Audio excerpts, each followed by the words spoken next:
G'day footy fans, welcome to Footyology's Rounds of Our Lives, a showcase of the best, worst and wackiest of our game's great past. In this episode, Footy Headlines goes back to 1970 and a close-up look at the retirement of one of the all-time greats of the game.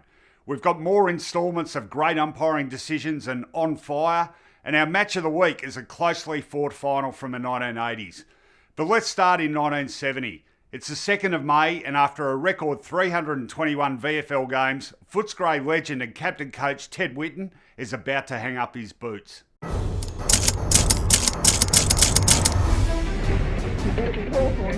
Well, Ted, how does it feel to be walking down this lane, approaching the ground for your last game? Feels bloody awful, David. Does it? I don't feel very happy about it at all. But, it has to come, and this is it. The skies haven't been too good to us either, really. Providing we control the rucks in the air like we were doing, we've got a real chance. In that quarter, you let their rucks get on top of us a little bit, particularly from the centre bounce and around the ground, which we can't afford to do. You had them in your hand and you've let them out. Now we've got to get them back in there and close it up. They played attacking football, we went negative in that quarter, and you can't afford to. I want attacking, purposeful football all the time. And providing you had it kept up in that quarter, we had a real chance of winning it in that quarter. Now we've got our backs against the wall and we're going to fight, and we're going to fight hard. It's going to be a do-or-die effort. It's going to be a determined bit. You've got to show me all the guts and all the determination you've got in your body. You've got to inspire me with this last quarter bid. You've been in front all day and you've got to stay there. Are you going to sit there? Come on then. To any of the hundreds of telegrams, cards, telephone calls and good wishes that have been bestowed upon me in this last week. But collectively, I'd like to say to each and every one of you, and you are the people that know who sent them, a magnificent thank you. I love you all. I hope you stick with it.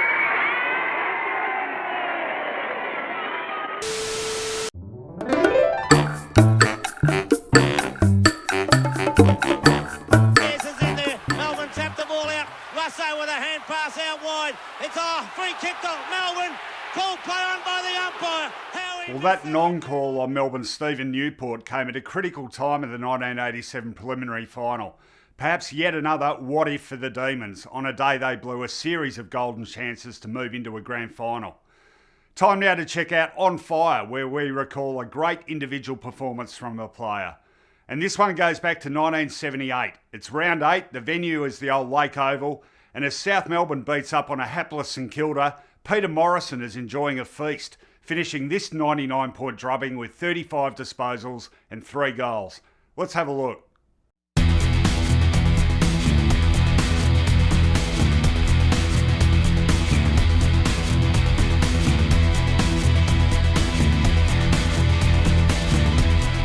Out wide, he's looking out there for Morrison. Morrison races in towards the goals and fires, and he's put it through for 1 goal. Chance for Dittrich. Ball pushed out again by South Melbourne. Down it goes, and a short pass by Fields up towards James, and James takes the mark. He's going for another pass. It looks all right to me, to Morrison, and that's about his 9th kick as he fires for the goals, and possibly he's second too. Booth goes for a one-hander, couldn't quite get it that time. There's Morrison again, and that's his 11th kick, and he's playing a great first quarter for South Melbourne. Picks it up nicely, hooks it back, but there's no one there for St Kilda. And there'll be a mark here to Morrison again. Trevor Barker now decides to go to the defensive side of the ground. He's looking for Elliott, but coming in is Peter Morrison to take a very... Saturday means football, but on 7 the ball bounces this Friday night. Top guests join the panel of football greats for an on-the-ball preview of the first semi in the Kevin Dennis Football Show. This Friday at 7 on 7. Match of the week time now, and Collingwood and North Melbourne were 2 great September rivals of the late 1970s, clashing in no fewer than 6 finals, including the famous 1977 drawn grand final over a 4-season period. The score was 3-1 the Roos way before this last joust in the 1980 elimination final at the MCG, a game which would end up legendary coach Ron Barassi's last hurrah in charge of the Kangaroos.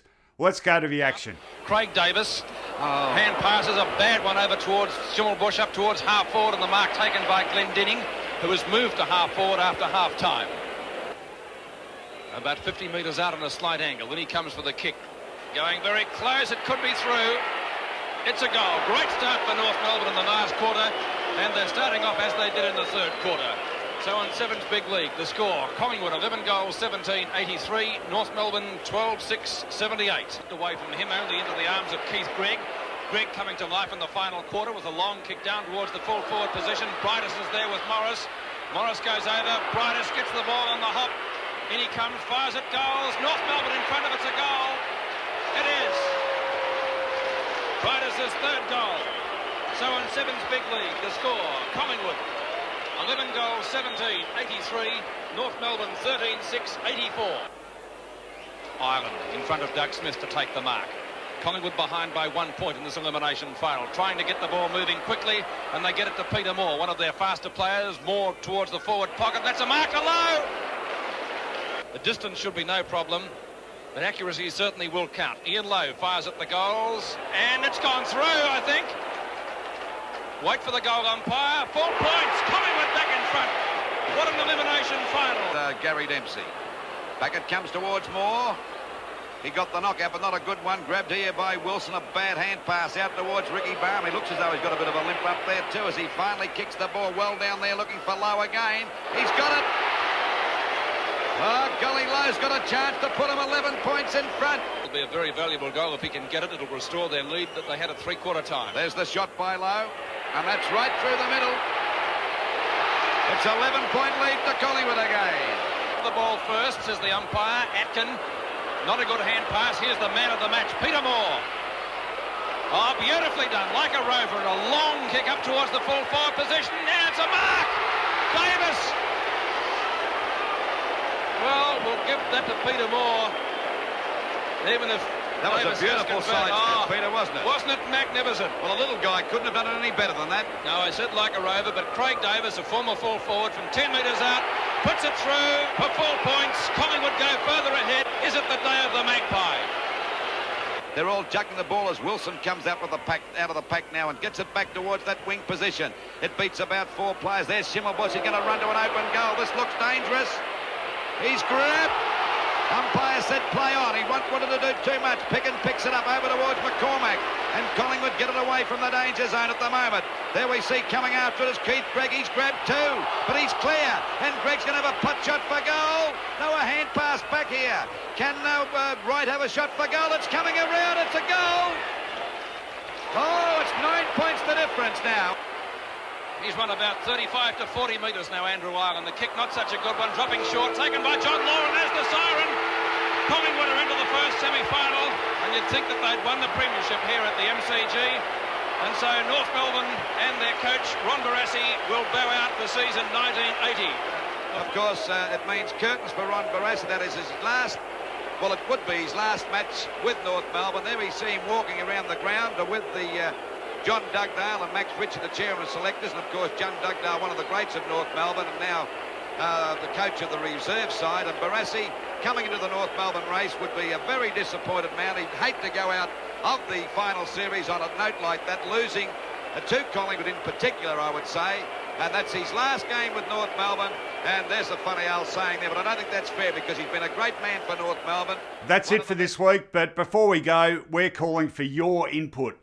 Send any requests, suggestions or little gems you may have on the nostalgia front to info@footyology.com.au. And remember, like the old smaller size footy record which could be stored conveniently sticking out of the back pocket of your old Levi's, so are the rounds of our lives.